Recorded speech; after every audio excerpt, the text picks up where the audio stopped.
Good morning, everyone. I'm Michel Alhadeff-Jones. I'm the Executive Director of the Synchronos Institute in Geneva and Program Director of the Certificate of Advanced Studies, Life Narrative and Biographical Coaching at the University of Freiburg in Switzerland.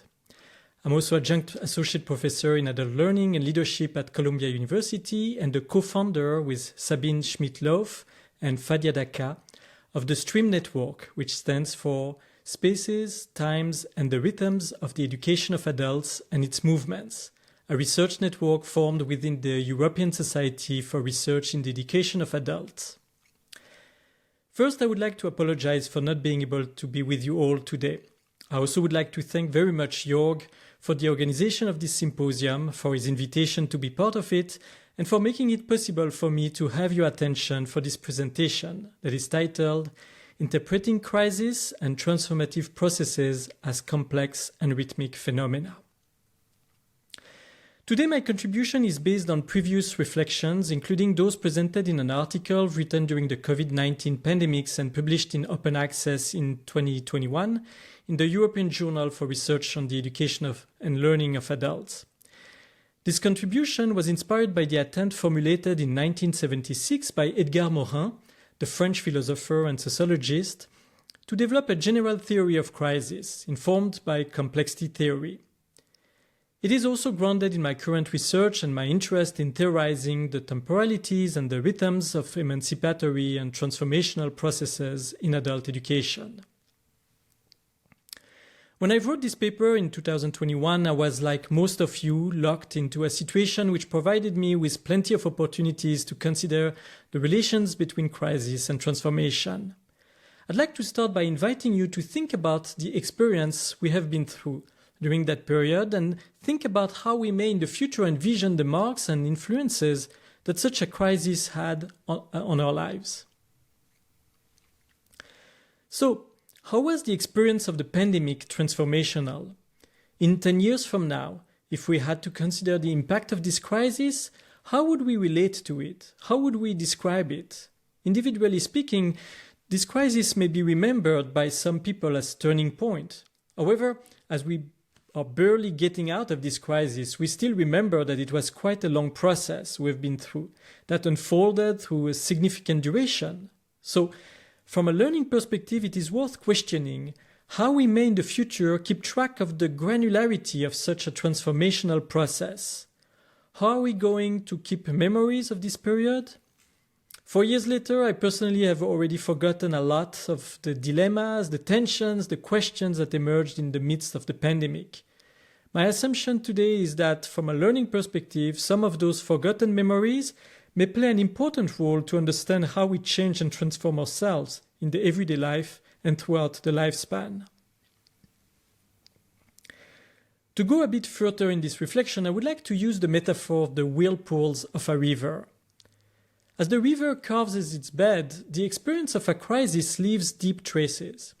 If retrospectively the erosion caused by the continuous flow of water demonstrates the transforming power of a river, it does not, however, reveal the whirlpools that agitate it. It may be the same with the experience of a crisis. The resulting traces give an account of the significant changes in which it participates, whereas the everyday learning experience that contribute to it tend to fade in the memories that we can keep of it. Their fluidity thus appears to be repressed in our memory. However, the recognition of these whirlpools of experience also carries significant learning opportunities. These swirls refer to our everyday experiences of change. They manifest the intrapsychic, interpersonal, and social dynamic that form and transforms individuals and collectives day after day. More fundamentally, the study of these whirlpools may open up the possibilities to interpret the ways in which forms of influence, power and constraint unfold, both in crisis situations and in normal times, on a daily basis and over the long term. The first point I would like to make today is that there may be educational value to question the process we are going through when we experience crisis or ordeals, rather than reducing the complexity of this experience to an event conceived a posteriori in its singularity, as it's often found in adults' life narratives, but also in adult learning theory. So we need to ask ourselves, what do we choose to remember from a process such as the one we have been through that otherwise may be forgotten? Following Edgar Morin's key attempt to lay the foundation for a complexivist theory of crisis, we can therefore start a reflection by considering that when we think about a crisis, there are really two different and complementary points of view that can be adopted. The first one is to consider the crisis as an event. From that point of view, the crisis tends to be confused with the incident that triggered it, which is considered to be brutal, punctual, surprising, unpredictable, and improbable. It is characterized by the rapidity of its development, the compression of the time for decision-making, and the confusion of the circumstances associated with it. An event-based approach tends to favor a study of the fact considered a posteriori and favoring a reactive response rather than an approach based on anticipation and prevention. On the other hand, if we consider crisis as a process, it is then envisioned through a progression in its intensity and visibility. Different stages may be recognized, such as precursory signs, triggering events, amplification, resolution, and so on. Accordingly, a crisis may be conceived as the product of cumulative and potentially detectable dysfunctions or tensions whose dynamics may suddenly appear out of control. From that perspective, a crisis unfolds within systems whose large number of interacting elements and their interrelationships contribute to making its emergence inevitable, even if it remains unlikely and unpredictable.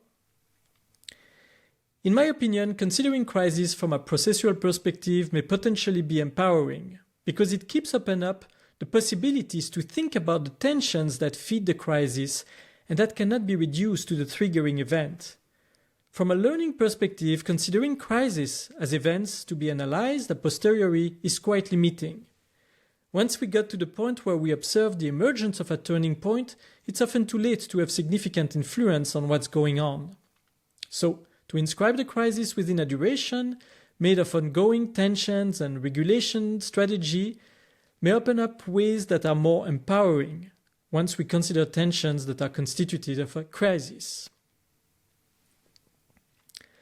A second point I would like to stress following Morin is that the experience of a crisis can lead to two outcomes, one regressive, the other progressive. And it's characterized by a high level of lability and fluidity that sustain a feeling of uncertainty. On the one hand, a crisis involves a potential for regression, which is characterized by the loss of complexity and flexibility of the system. The richest qualities and the freedoms acquired disappear, while the most primitive or rigid structures are consolidated. If I take the example of the pandemics, many regressions were observed or experienced. One of the most striking ones had to do with the limitation of movement imposed and the economical consequences linked to it. On the other hand, a crisis can also lead to progress that manifests itself through the acquisition of new qualities or properties that contribute to the complexification of the system. From an educational perspective, that's obviously the outcome that we are trying to look at. How the experience of a crisis can be reintegrated, how can people give meaning to it in order to experience a progression, a gain. The fact that throughout the experience of a crisis people never know what's going to emerge from it is the main reason crises are experienced as ordeals. The uncertainty they raise is also the reason why crisis constitutes a moment that unchains strong power dynamics. We may recall here the fact that in Chinese, the ideogram that represents crisis is made of two symbols representing both danger and opportunity. What may emerge from a crisis comes from the fluidity that characterizes all the potentialities that exist at the same time. From a learning and education perspective, such a fluidity is a key feature to consider. I would like to suggest now a way to think about how this fluidity manifests itself through different learning processes. I'm not going to develop in details the following points because I assume that you may already be familiar with some of those contributions. However, I think it may be useful to refer to these levels of learning to distinguish different ways a crisis may influence people's learning and developmental processes. I'm following here authors such as Gregory Bateson, Jack Mezziro, Chris Argyris, or Donald Churn, as their contributions are congruent. The first level, which is the most superficial, the most instrumental one, refers to the kind of experience that we may have in the everyday life. Behavioral changes or cognitive changes that occur incrementally and eventually contribute to modify routines or ways of functioning within a predefined system, according to specific context or problems that we have to solve in a given situation. For example, with the pandemic, during the first wave of contamination, people had to learn very basic things such as how to use masks, how to determine in which settings they were useful, and trying to appropriate for oneself new habits, especially sanitary routines, in order to cope with the risk of contamination. Learning also occurred at a second level, whether we call it second-order learning, communicational learning, or double-loop learning. At this level, changes affect the learner's frames of reference, that is, the way they learn to give meaning and interpret lived experiences. Learning happens when new interpretations emerge and are adapted to reframe a given order. It can refer to the meaning of a relationship, an activity, or a situation. For me, a significant example of communicational learning that emerged during the pandemic came with the succession of the waves of contamination. Each of these waves contributed to bring people to question in a new way the meaning given to that pandemic. What was eventually at stake was to learn to redefine what normalcy meant in that changing context from a personal but also from an institutional or social perspective. Finally, a third level of learning may be triggered by a crisis, whether we call it third-order learning or emancipatory learning or triple-loop learning. It refers to a more in-depth inquiry that is actively engaged by people in order to question the frames of reference and the paradigm that eventually limit the actions undertaken or the way of thinking or feeling about them. So at this level, the effect of a crisis have repercussions on identity or institutions, on the way we define the meaning of our own existence. Often, especially in the literature on transformative learning theory, educators tend to assume that the experience of a crisis will trigger that kind of learning. But I think it's important to stress the fact that such kind of learning are very difficult to anticipate and to predict. So, I think this distinction between three levels of learning is useful because it allows us to think about the way we should nuance the different forms of change we are facing and the fluidity they reveal. My next point has to do with this strong feature of crisis, fluidity. The experience of a crisis is characterized by a progression of disorders, instabilities, and contingencies that increase uncertainties and make its effects unpredictable. It highlights the ambivalences, ambiguities, but also the tensions and conflict which stimulate and at the same time hinder the learning processes experienced. The experience of a crisis thus reveals a fluidity that can be found at all three levels of learning mentioned earlier. First, when seeking solutions to re-establish a form of normality, the fluidity appears through the change of strategies experimented and adapted to solve specific issues. Second, when questioning the meanings, the norms, and values that guide our actions, fluidity appears through the various interpretations we are playing with in order to make sense of an uncertain situation. And third, when challenging the foundations that guide one's ways of living, fluidity appears through the ambivalences, the hesitation, the fluctuations and oscillation that characterize the dynamics of transformation. So, if we admit the idea that a crisis reveals the fluidity of changes and learning experiences that we are experiencing in the everyday life, then one question is to determine how can we think about it from an educational perspective. Fluidity is a feature of the ways we behave, think, relate to each other, or conceive the meanings of our life through time. The way we experience the temporalities of change in a context of crisis does neither refer to a stable order, nor does it relate to the expression of a full chaos of disorder. It is between order and disorder that we need to approach the liminality, that is, this in-between state that characterizes a crisis as a source of learning. I would like to suggest 3 paths to think about this fluidity, because I believe it may be useful to conceive more in depth the learning potential inherent to any crisis. Here again, my contribution is inspired by Edgar Morin's theories of crisis, inspired by systemic theories, cybernetic theory, and his theory of complex organization. I've also used it to make connection with my own research on rhythm theory.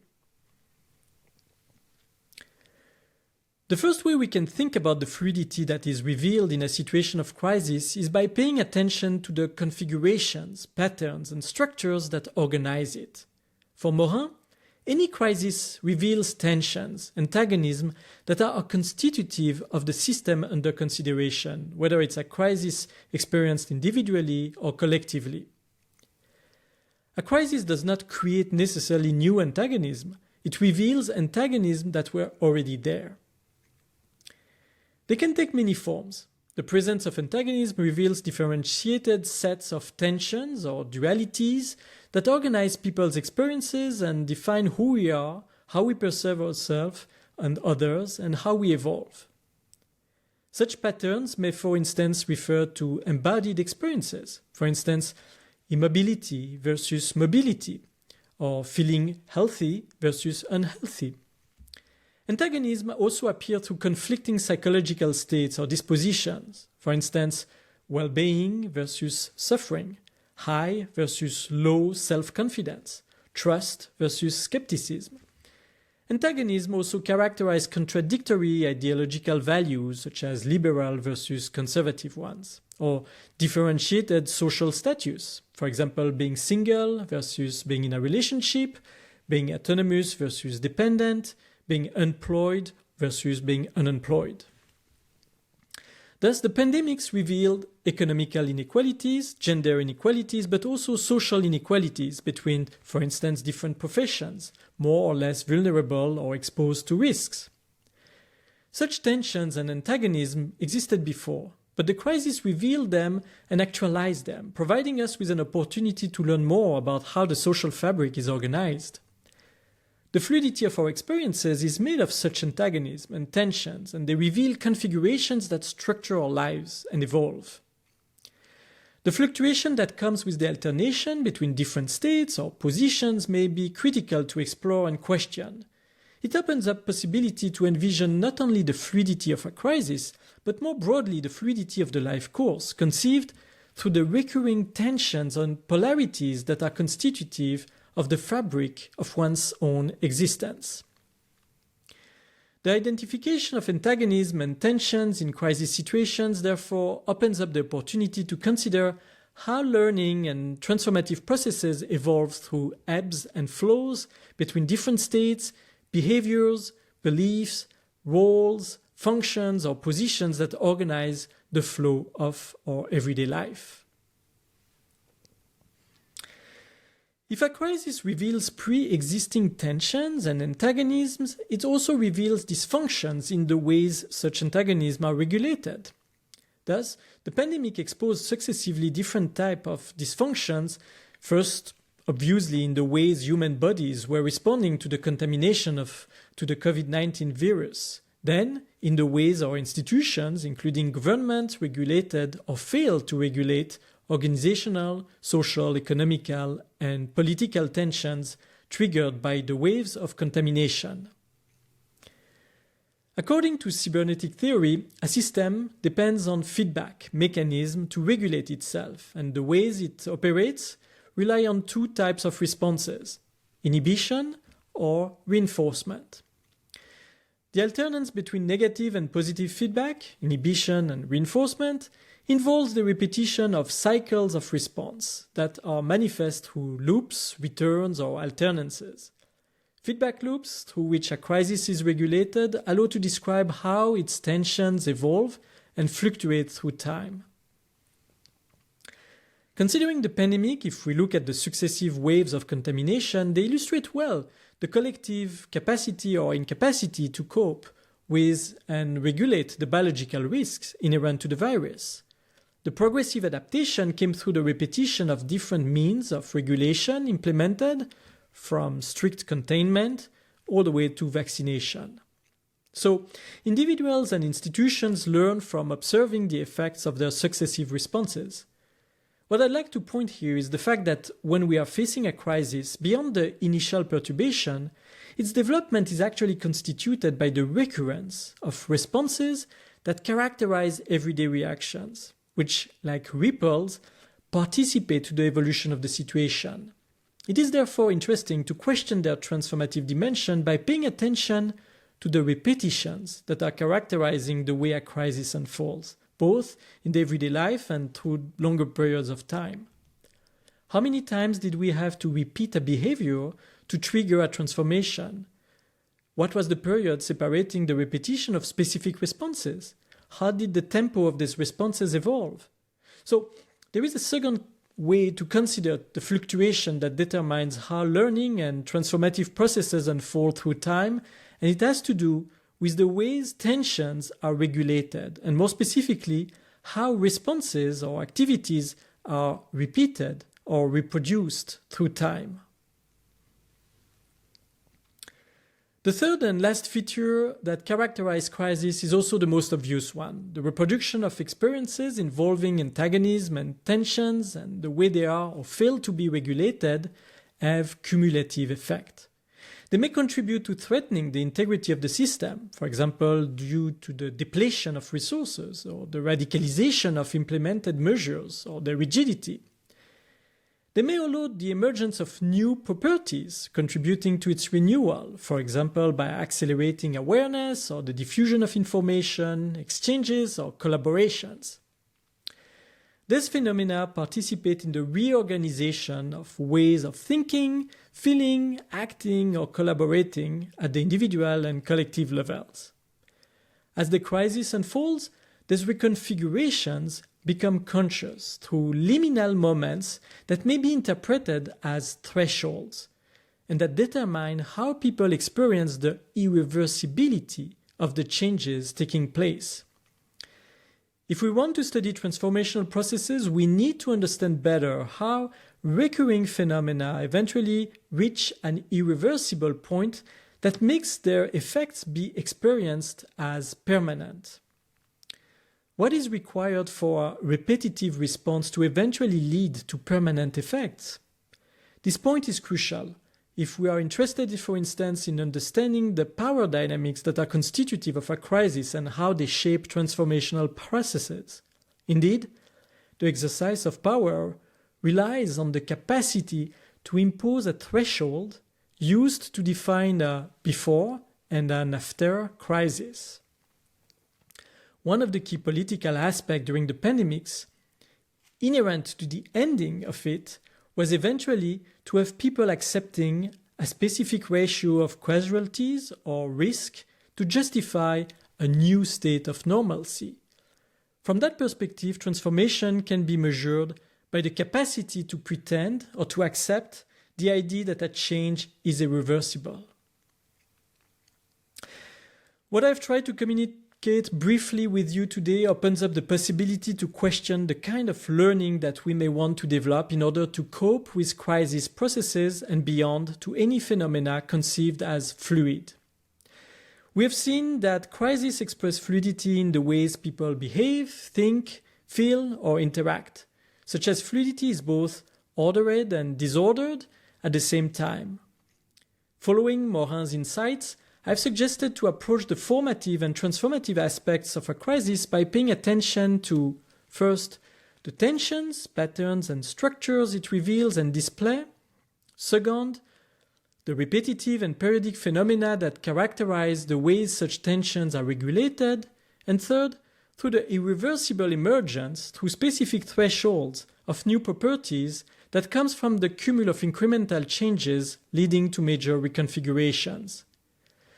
My personal contribution is to highlight the fact that those three features happen to correspond quite literally to the definition of rhythmic phenomena. According to the French philosopher Pierre Sauvanet, patterns, repetition, and variations are indeed key rhythmic features. I don't have time to develop this argument, but I would say to conclude that this is the reason why I do believe that learning about the transformational dimension of a crisis requires an individual and collective ability to understand and represent the rhythmic dimensions inherent in any organized, observed, or experienced phenomena. In my work, I call such an aptitude rhythmic intelligence. It refers to the capacity to establish and explore the relations that characterize the dynamics and processes through which complex phenomena are organized through time, in order to influence them in a deliberate, strategic, and critical manner, but also to learn from them. From that perspective, the study of crises and their connection with transformation opens up the possibility to better understand the fluidity that characterizes learning throughout the lifespan. Thank you very much for your attention.